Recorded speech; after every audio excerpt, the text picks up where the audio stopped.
പണ്ട് ബസ്സിൽ വെച്ചിട്ടുണ്ടായ ഒരു അനുഭവത്തെ പറ്റി പറയുന്നത്. കാരണം എന്ന് വെച്ചാൽ ഒരു പെൺകുട്ടി എന്നുള്ളൊരു ഏതൊരു വ്യക്തിക്ക് ഉണ്ടാകാൻ പറ്റാവുന്ന അതിൽ ഏറ്റവും ഹേറ്റ്ഫുൾ ആയിട്ടുള്ള ഒരു ഇൻസിഡൻറ്റിനെ പറ്റി ഞാൻ പറഞ്ഞു കേട്ടിട്ടുണ്ട്. അങ്കമാലിയിൽ നിന്ന് ഒരു എനിക്കറിയില്ല പ്രേക്ഷേച്ചിയുടെ അന്ന് എന്താ ശരിക്കും സംഭവിച്ചത്? ഞാൻ അനന്തപത്മനാഭന്റെ കല്യാണത്തിന് പോയിട്ട് പിറ്റേ ദിവസം എനിക്ക് കൈരളി ഷൂട്ടുണ്ട്. പപ്പന്റെ കല്യാണത്തിന് പോയിട്ട് ബസ്സിൽ കയറി തിരുവനന്തപുരത്ത് നിന്ന് 12 മണിക്ക് ഉച്ചയ്ക്ക് 12 മണിക്ക് പാലക്കാട് നിന്ന് ബസ്സിൽ കയറിയതാണ്. അപ്പോൾ ഒരു അങ്കമാലി അടുപ്പിച്ച് ഒരു ബസ് എന്തോ ബ്രേക്ക് ഡൗൺ ആയിട്ട് ആ ബസ്സിലെ ആൾക്കാരും കൂടെ അതിനകത്ത് കയറി. അപ്പോൾ ഞങ്ങൾ ഭയങ്കര തിരക്കായിരുന്നു. അപ്പം ഞാൻ നിൽക്കുകയായിരുന്നു അത്രയും നേരം. അപ്പം ഇവരെല്ലാം കൂടെ കയറിയപ്പോഴത്തേക്ക് 2 സ്ത്രീകൾ ഇരുന്നെടുത്തു നിന്ന് എന്നെ ഇങ്ങനെ ശകല സ്ഥലം തന്നിട്ട് അവിടെ ഇരുന്നോളാൻ പറഞ്ഞു. അപ്പം ഞാൻ അവിടെ ഇങ്ങനെ ഇരുന്നപ്പോൾ ബസ് കയറിയ ആൾക്കാർ ഞാൻ ഇങ്ങനെ കുനിഞ്ഞിരിക്കുവായിരുന്നു ബാഗും കൈ വെച്ചിട്ട്. പിച്ചോ നുള്ളോ എന്തൊക്കെയോ ചെയ്യുന്നുണ്ട്. നമ്മളിങ്ങനെ നോക്കി ആരെയും കാണൂല. എവിടുന്നോ കൈകൾ വരുന്നു. എവിടുന്നാ നമ്മൾ ഇങ്ങനെ ഇരിക്കുക. ഞാൻ പറഞ്ഞില്ലേ തല പൊക്കാൻ പറ്റുന്നില്ല. ഇവിടെ പിച്ചോ നുള്ളോ ഒക്കെ ചെയ്യേണ്ടത്. അത് കഴിഞ്ഞ് കൊല്ലമൊക്കെ എത്തി പിന്നെ ഫോൺ ഓഫായിപ്പോയി. എനിക്കാണെങ്കിൽ ആരെയും വിളിക്കാനും പറ്റില്ല, ശീലവും ഇല്ല. ബസ്സിൽ കയറി ഒന്ന് റിയാക്ട് ചെയ്യാനുള്ള ഒരു സ്പേസ് ഒന്നുമില്ല. ഭയങ്കര തിരക്കാണ്. ആരോട് പറയാനേ, കാണുന്നൊന്നുമില്ല. അടുത്തിരിക്കുന്ന സ്ത്രീകളൊക്കെ കാണുന്നുണ്ട്. അവസാനം പോകാൻ നേരത്തെ ആ ഒരു സ്ത്രീ പറഞ്ഞു ഫ്രണ്ട് വന്നിരിക്കും, ഞങ്ങളും കൂടെ ഇറങ്ങുവാണെന്ന് പറഞ്ഞിട്ട് കൊല്ലത്ത് എത്തിയപ്പോഴത്തേക്ക് ഒരു മുമ്പിൽ കൊണ്ടിരുത്തി. മുമ്പിൽ ആ സമയത്താണ് കുറച്ച് ഇടം കുറഞ്ഞത്. അപ്പോൾ അവർ പറഞ്ഞു ആറ്റിങ്ങിൽ ആ സ്ത്രീ ഇറങ്ങുമ്പോൾ നിങ്ങളും കൂടെ ഇറങ്ങിക്കോ. എന്നിട്ട് അവരുടെ ഫോൺ തന്നിട്ട് ഞാൻ ഹസ്ബൻഡിനെ വിളിച്ച് പറഞ്ഞിട്ട് അദ്ദേഹം ആറ്റിങ്ങിൽ വന്നിട്ട് എന്നെ വിളിച്ചുകൊണ്ട് പോയി. അപ്പം നോക്കുമ്പോൾ എൻ്റെ ഷോളൊക്കെ ഫുൾ നനഞ്ഞ് എന്തൊക്കെയോ ഭയങ്കര വൃത്തിയായിട്ട ഒരു അനുഭവമായിരുന്നു. ഞാൻ ഓരോ പിന്നെ എനിക്ക് ഭയങ്കര ഷോക്കും വല്ലാത്തൊരു അവസ്ഥയാണ്. അപ്പം ഞാൻ ചെന്ന് ആ കണ്ടക്ടറോട് പറഞ്ഞിങ്ങനെ ആൾക്കാരിങ്ങനെ ഭയങ്കര മോശമായിട്ട് പെരുമാറി. നിങ്ങൾ ഈ ടെലിവിഷനിലൊക്കെ ടി വിയിലൊക്കെ വരുന്നവരൊക്കെ കൂടെ ഇതിനകത്ത് ചാടി വലിഞ്ഞ് കയറണം എന്തിന് ചോദിച്ചു. ആറ്റിങ്ങിൽ വന്നിട്ട് ഇറങ്ങിപ്പോയി. ഞാൻ വീട്ടിൽ ചെന്ന് ഉടുപ്പൊക്കെ എനിക്ക് ഇഷ്ടമുള്ളൊരു ചുരിദാറായിരുന്നു കത്തിച്ചോളാം ഞാൻ. ഈ ഒരു എന്താ പറയാ, നമ്മളിപ്പോ ചേച്ചി ഇപ്പൊ വളരെ ഇതായിട്ട് പറഞ്ഞുവെങ്കിലും ഇന്നത്തെ പറയും കുഞ്ഞ ഇപ്പൊ പറയും. ഇപ്പൊ എനിക്ക് ഇതൊക്കെ ഞാൻ അന്നും ഇങ്ങനെ ഇത്ര മനുഷ്യരൊക്കെ ഭയങ്കര നല്ലതാണ്, എല്ലാം ഭയങ്കര അടിപൊളിയാണെന്നൊക്കെ വിചാരിച്ചിരുന്ന ഒരു കാലഘട്ടത്തിലല്ലേ ഷോക്കൊക്കെ. ഇപ്പൊ നമ്മൾ എത്രയോ കാര്യങ്ങൾ ജീവിതത്തിൽ കണ്ടും കേട്ടും അങ്ങനെ ഷോക്ക് ഇല്ല ഇപ്പൊ ലൈഫിൽ. എനിക്ക് 53 വയസ്സായി. ഞാനിത് സംഭവിക്കുന്ന 30 വയസ്സിലാണ്. ഇപ്പം നമുക്ക് ജീവിതത്തെക്കുറിച്ചും മനുഷ്യരെക്കുറിച്ചും ഒക്കെ കുറേ കൂടെ വേറൊരു ധാരണയല്ലേ. എനിക്കിപ്പോൾ അങ്ങനെ ആരെയും കുറ്റപ്പെടുത്തണമെന്നോ ചൂണ്ടി അയ്യേന്ന് ഷെയിം ചെയ്യണമെന്നോ ഒന്നും എനിക്ക് ആഗ്രഹമില്ല. കാരണം മനുഷ്യരൊരു സാഹചര്യത്തിൻ്റെ വിക്റ്റിമാണ്. എല്ലാവരും ചെയ്യുന്നത് കൊണ്ടാണ് അവരും ചെയ്യുന്നത്. അത് കുറേ അങ്ങനെ ഇങ്ങനെ ഇരിക്കുമില്ല, അത് മാറിക്കോളും. സാധാരണക്കാർക്ക് പോലും മര്യാദയ്ക്ക് ബസ്സിലൊന്നും പോകാൻ പറ്റാത്ത അവസ്ഥയാണ്.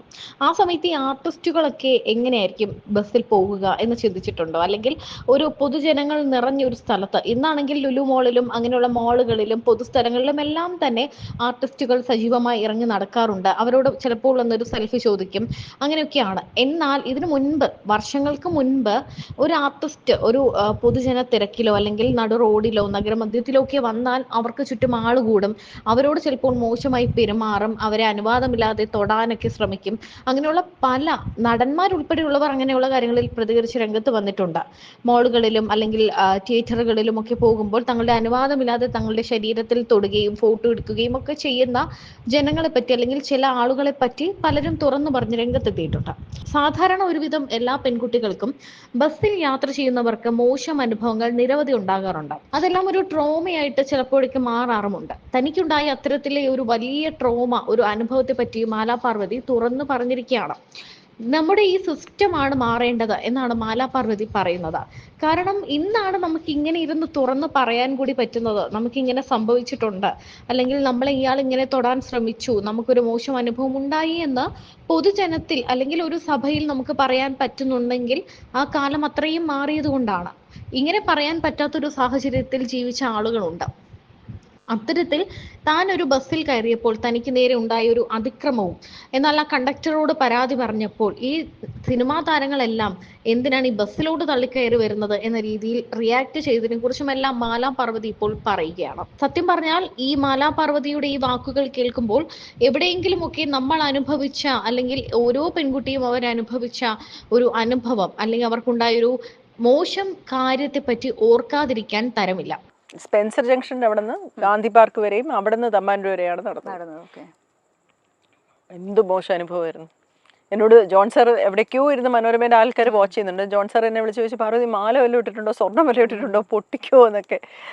ഞാൻ സ്വർണ്ണമില്ല. ആൾക്കാരിങ്ങനെ സത്യം പറഞ്ഞാൽ ഗാന്ധി പാർക്കിൽ വെച്ച് എന്തോ ഒന്ന് സംഭവിക്കുക അത്രയ്ക്ക് ഞാൻ ഭയന്ന് നിന്നപ്പോൾ പിന്നെ ന്യൂസ് ഇപ്പോഴത്തെ ജനറേഷനിൽ പല ആൾക്കാർക്കും അറിയണ്ടാവില്ല. ഞാൻ വായിച്ചിട്ടുണ്ട്, കാരണം ഞാൻ ട്രിവാൻഡ്രത്ത് തന്നെ ഉള്ള ഒരാളായിരുന്നു. ആ സമയത്ത് ചേച്ചിനെ പറ്റി അറിയുന്ന ഒരു വ്യക്തിയായിരുന്നു. അപ്പോൾ എനിക്ക് വായിച്ച ഓർമ്മയുണ്ട്, ഈ ന്യൂസിനെ പറ്റി നല്ല ധാരണയുണ്ട്. പക്ഷെ എന്തായിരുന്നു അന്ന് സംഭവിച്ചത് റോഡിൽ ഇറങ്ങി നടന്നപ്പോൾ? അല്ല, ആക്ച്വലി ഇങ്ങനെ റോഡിൽ നടക്കാനുള്ളൊരു സാഹചര്യം പറയാം. ഞാൻ അന്ന് ഈ PR ചെയ്യുന്നെന്ന് ഞാൻ പറഞ്ഞല്ലോ. അപ്പം ഞാനിത് വാർത്തയുമായിട്ട് മനോരമയിൽ ചെന്നപ്പോഴത്തേക്ക് എൻ്റെ അടുത്ത് ജോൺ സാർ ഉണ്ടായിരുന്നു, P. കിഷോർ ഉണ്ടായിരുന്നു, അന്ന് ബിസിനസ് കൺസൾട്ടൻറ്റ്. ഇവർ രണ്ടൊരു മീറ്റിംഗിലായിരുന്നു. അപ്പോൾ ഇത് വാർത്തയൊന്നും അവിടെ ഞാൻ പറഞ്ഞു ഞാനിവിടെ വെച്ചിട്ട് ഞാൻ പോവാന്ന്, കമ്പനിയിൽ നിന്നുള്ള ന്യൂസ് കൊടുക്കാൻ വേണ്ടി വന്നതാണ്. അപ്പം ഞാൻ പറഞ്ഞു ഞാൻ പോവാ, എനിക്ക് ഓട്ടോ വെയിറ്റ് ചെയ്ത്. 2 മിനിറ്റ് നിൽക്കുക. ഞാൻ പറഞ്ഞു ഇല്ല എനിക്ക് പോകണം, ഓട്ടോ വെയിറ്റ് ചെയ്യും. ഓട്ടോ പോയാൽ എന്താ? ഞാൻ പറഞ്ഞു അയ്യോ രാത്രി തമ്പാനൂർ വഴിയൊക്കെ ഇറങ്ങി നടന്നാലേ നല്ല ചേരായിരിക്കും, ഞാൻ പോട്ടെ, വിളിച്ചോളാം എന്ന് പറഞ്ഞിട്ട് ഞാൻ പോയി. അപ്പോൾ അവരെന്നെ വിളിച്ച് ചോദിച്ചു എന്ത് പറഞ്ഞു 2 മിനിറ്റ് നിൽക്കാൻ പറ്റില്ല. അപ്പോൾ പിറ്റേ ദിവസം ഞാൻ ഈ വാർത്തയുടെ ഫോളോ അപ്പിന് ചെന്നപ്പോഴത്തേക്ക് സാർ 2 മിനിറ്റ് നിൽക്കാൻ പറ്റില്ല, ഞാൻ അപ്പം തന്നെ ഇറങ്ങി വന്നില്ല, എന്തിനാ പോയി? ഞാൻ പറഞ്ഞു സാർ അത് ഇങ്ങനെ രാത്രി പോയാൽ എന്തോ സംഭവിക്കും. ഞാൻ പറഞ്ഞു സാർ ഭയങ്കര മോശമായുള്ള ചീത്ത സ്ത്രീകളായിട്ടാണ് നമ്മളെ ട്രീറ്റ് ചെയ്യുന്നതെന്ന്. അപ്പോൾ പറഞ്ഞു എന്നാൽ ഒരു ലെറ്റർ എഡിറ്ററിന് ഒരു കത്തെഴുത്താൽ മതി. ഞാൻ പറഞ്ഞു സാർ എഴുതിക്കോ എന്ന് പറഞ്ഞു, ഞാൻ പറഞ്ഞായിട്ട് എഴുതിക്കോ എന്ന് പറഞ്ഞു. അപ്പം ഇങ്ങനെ അഭിസാരികളെ പോലെയാണ് സാധാരണ റോഡിൽ ഇറങ്ങി നടക്കുന്ന സ്ത്രീകളെ ട്രീറ്റ് ചെയ്യുന്നതെന്ന് ഒരു കത്ത് എഴുതിയതുപോലെ അവർ തന്നെ എഴുതി.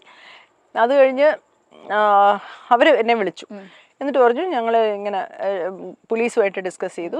അപ്പോൾ ഒരു ഷാഡോ പോലീസിങ് തുടങ്ങാൻ അവർ വില്ലിങ് ആണ്, പക്ഷെ നമ്മളിത് പ്രൂവ് ചെയ്യുകയാണെങ്കിൽ പാർവതിക്ക് എന്ത് ചെയ്യാൻ പറ്റും? ഞാൻ അന്നേ പറഞ്ഞു ഞാൻ പ്രൂവ് ചെയ്ത് തരാമെന്ന് പറഞ്ഞു. അപ്പോൾ പാർവതി അന്ന് പറഞ്ഞല്ലോ പ്രൂവ് ചെയ്യാൻ താല്പര്യമുണ്ടോയെന്ന്. ഞാൻ പറഞ്ഞു എന്താ ഞാൻ ചെയ്യേണ്ടത്?